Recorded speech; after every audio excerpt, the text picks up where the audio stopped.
ये बात सत्य है कि चाहे कोई कितना ही बड़ा दार्शनिक रहा हो, चाहे कितना ही बड़ा ज्ञानी रहा हो, इस ब्रह्मांड को पूर्णत कोई भी नहीं जान पाया। हाँ, लेकिन जितना जानना जरूरी था वो सब जाना भी है। जितना जानना जरूरी होता है वही पूर्णत होता है। और जिसने जाना काफ़ी हद तक, पूर्णत नहीं काफ़ी हद तक, तो वो मौन हो गया, वो कुछ कह ही नहीं पाया। और जो मौन हो गया, जो जानने योग्य है वो सब जान लिया। वो समर्पण करेगा ही करेगा। समर्पण के बिना वो काफ़ी हद तक भी नहीं जान सकता। पूर्णत तो दूर की बात है। बड़े तार्किक लोग हुए हैं, लेकिन कोई भी नहीं जान पाया। उनके आगे से लेकर पीछे तक का सुन लेना, कहीं भी कुछ भी नहीं मिलेगा सिवाय तुक्के के। ये ब्रह्मांड को जितना जान पाए हैं वो सनातन के साइंटिस्ट हैं, ऋषि मुनि।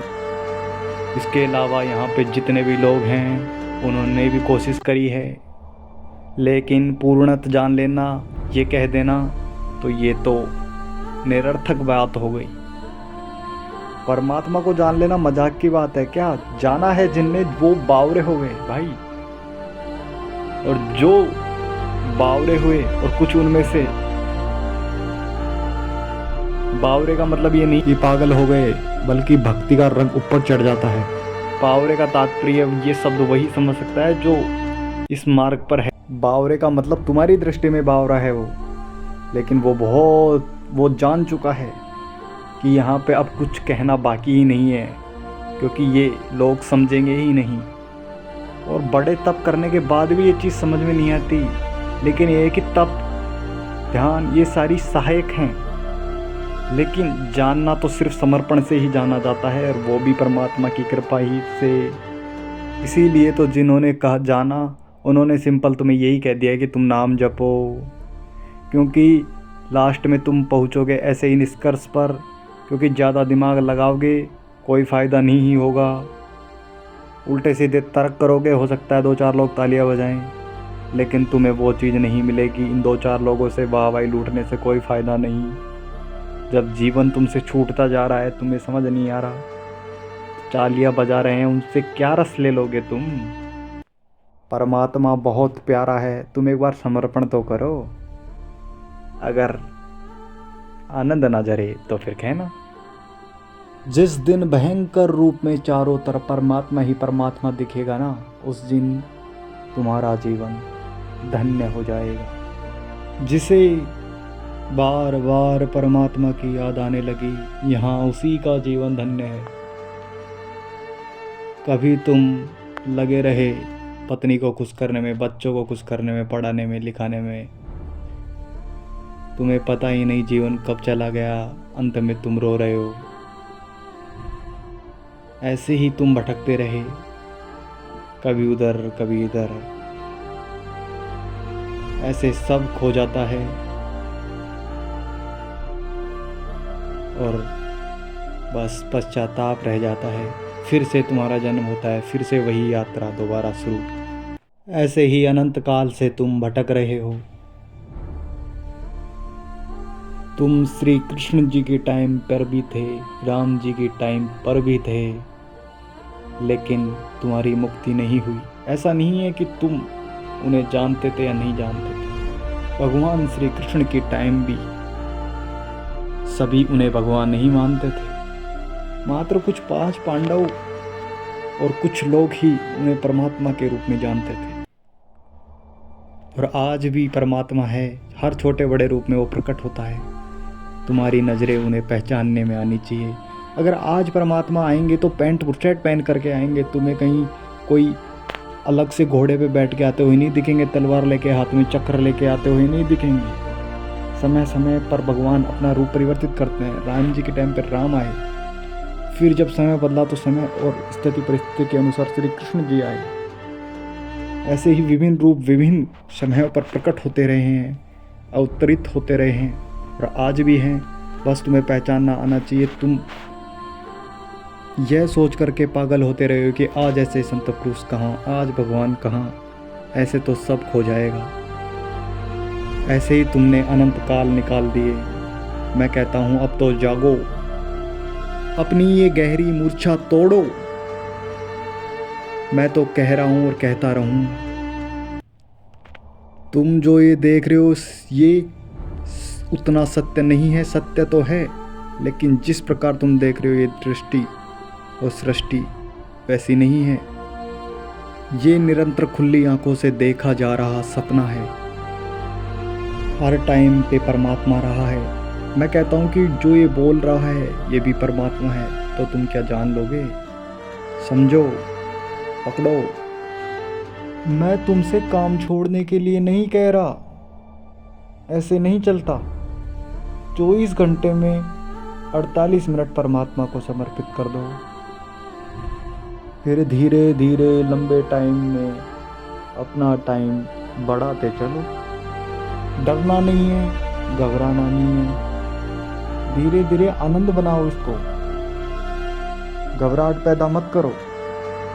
अगल बगल में मत देखो, वो तुम्हारे लिए बैठा है, सिर्फ तुम्हारे लिए। कोई विशेष विधियां अपनाने के लिए नहीं कह रहा।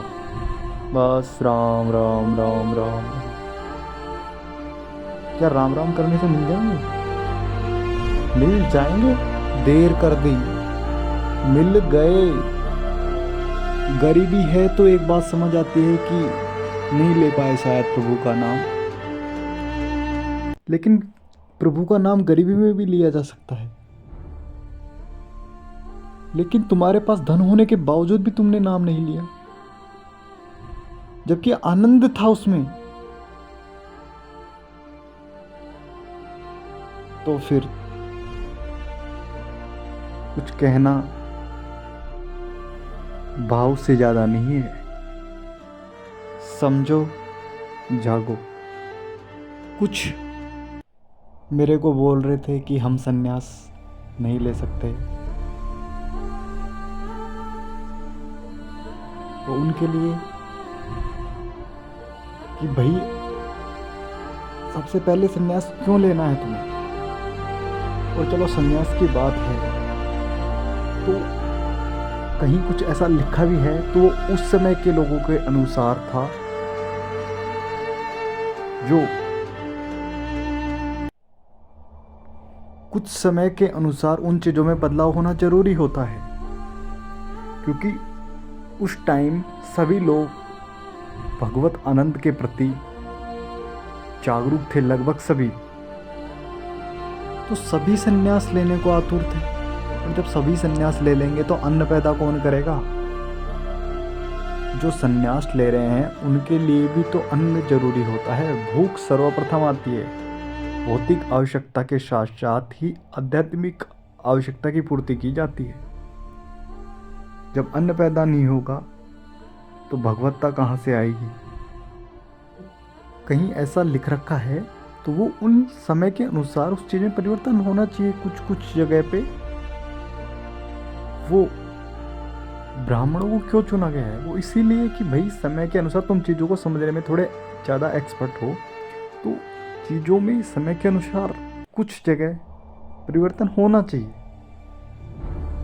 लेकिन ऐसा नहीं था कि भाई उनको कोई और मार्ग नहीं दिया, उनको भी और आसान मार्ग दिए, लेकिन संन्यास से दूर रखा थोड़ा, क्योंकि भगवत आनंद वैसे भी लिया जा सकता है,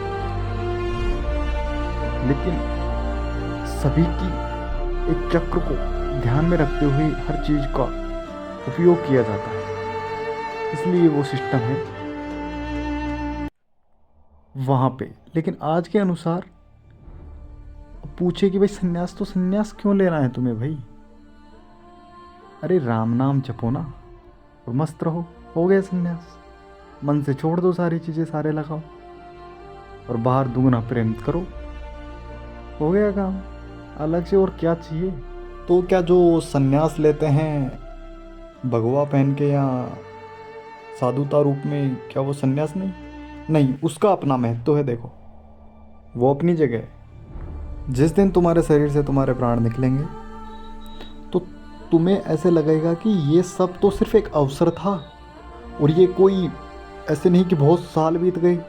ये एक पल की तरह लगेगा तुम्हें। ऐसे लगेगा जैसे ये एक पूरा जीवन एक बड़ा दिन है, और बड़ा दिन भी नहीं, एक पल भर है। जो कुछ हुआ है सिर्फ अभी हुआ है, लेकिन हमने उसे खो दिया और बार बार खोया है।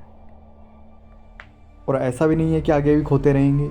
अनंत काल में जाके संयोग बैठता है या परमात्मा की कृपा होती है, तब जाके ये अवसर प्राप्त होता है।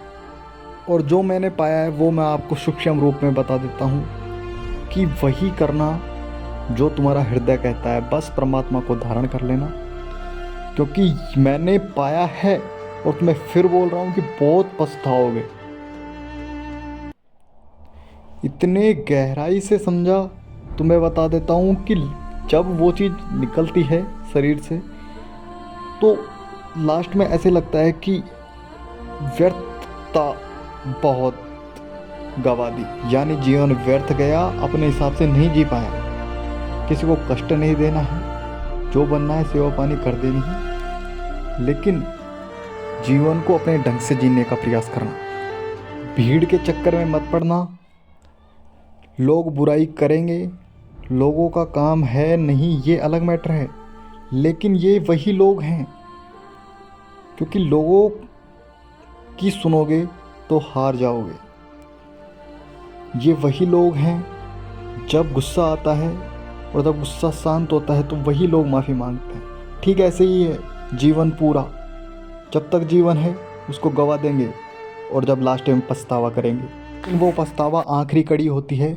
उसके बाद में ये अवसर दोबारा नहीं मिलता, उसके बाद में नेक्स्ट अवसर मिलता है, और वो संयोग से अनंत काल में फिर जैसे बनेगा वैसे ही बनेगा। वो जो लोग आज बोल देते हैं वो प्रत्यक्ष में बोलते हैं, इसलिए हमें डायरेक्ट लगता है कि नहीं यार ऐसा नहीं होना चाहिए, लेकिन वो आखिरी होता है, ना उसमें कुछ कह पाते हैं, बस केवल पछतावा ही पछतावा रहता है सभी के मन में। प्रभु का नाम लो और मस्त रहो। ना तुम कुछ कर सकते हो, ना तुम्हारी कुछ सामर्थ्य है। तुम कहोगे कि वेद क्या कहते हैं, पुराण क्या कहते हैं। वेद पुराण यही कहते हैं, बस मैंने तुम्हें आसान भाषा में समझा दिया है। उनकी लैंग्वेज जटिल हो सकती है, उस वक्त के लोगों के अनुसार बनाई थी, लेकिन मैं आज तुम्हें आसान भाषा में समझा रहा हूँ। जिसने समझ लिया वो तर जाएगा। और फिर कहता हूँ कि मैं नहीं बोल रहा हूँ, यानी प्रेत योनि, अगर जैसे आत्मा निकली और प्रेत योनि तुम्हें मिली तो प्रेत योनि की 1000 वर्ष आयु मानी गई है, लेकिन वहां पे वो एक पल की तरह है। यानी इस सांसारिक दृष्टि में और इस शरीर से आत्मा निकलने के बाद वो तुम्हें एक पल की तरह लगेगा, लेकिन यहाँ पे 15 पीढ़ियाँ निकल चुकी होंगी। इसलिए अवसर है, जहाँ हो, जिस अवस्था में हो, वहीं से शुरू करो। जरूरी नहीं कि क्या बनना है क्या नहीं, वहीं से स्टार्ट कर दो। अब इसका मतलब डरना वरना कुछ नहीं है, बस आनंद के साथ, लेकिन बहुत सिंपल। जब तक तुम्हारे सिर के ऊपर ये मुंडी है तब तक तुम भटकोगे, क्योंकि ये तुम्हें नए नए लोगों से मिलाएगी और वो तर्क के आधार पर तुम्हें परमात्मा को गलत बताएंगे, और वो परमात्मा बुद्धि और तर्क से परे है, और जो बुद्धि और तर्क से परे है तो उसको इस चीज़ से कैसे जान लोगे। ये सारी चीज़ें सहायक होंगी, इसलिए बस लग जाओ अपनी धुन में।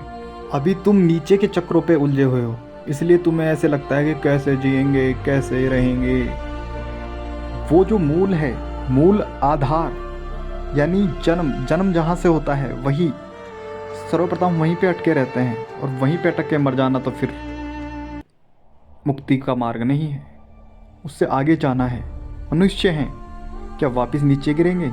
नहीं, उससे ऊपर जाना है। मूल आधार यानी मूल यानी नींव, आधार यानी नीचे का सिरा, जहाँ से हम ऊपर उठ सकते हैं, उस चीज़ पर स्पंज करके, पंच मार करके ऊपर। अब तुम नीचे खड़े खड़े देख रहे हो चारों तरफ, तो तुम्हें दुनिया कैसी दिखेगी? वैसे ही जहाँ नीचे से चारों तरफ बड़े बड़े पहाड़ दिखेंगे, लेकिन जब पहाड़ से देखोगे तो पूरी दुनिया दिखेगी। तो अब आप ऊपर से खड़े होकर नीचे के व्यक्ति को समझाओगे तो उसे जब तक समझ नहीं आएगा जब तक वो पहाड़ पे चढ़ के नहीं देखेगा, चाहे उसे कितना ही समझा लो। लेकिन जब वो पहाड़ पे चढ़ जाएगा तो फिर उसे बताने की ज़रूरत नहीं पड़ेगी, वो स्वयं ही जान लेगा। अब कुछ लोग मुझे नकार देंगे, ये तो हमारे पड़ोस का आदमी है, ये बोल रहा है। अरे मैं वो नहीं हूँ, ये मेरे माध्यम से परमात्मा बोल रहा है, मैं बोलता ही नहीं हूँ। कब से जानते हो मुझे? 25 साल से। हद हो गई। तुम्हें अपना मार्ग प्रशस्त करना है, न कि दूसरे की तरफ दृष्टि डालनी है। जो अपने गोल पे फोकस करता है वो आगे बढ़ जाता है, जो दूसरों के गोल पे फोकस करता है वो नीचे गुड़क जाता है। जो हो जैसे हो आगे बढ़ते रहो। बस किसी को इतना ध्यान रखना, गलत या सही मत नहीं बोलना, जो है परमात्मा है यहाँ पे।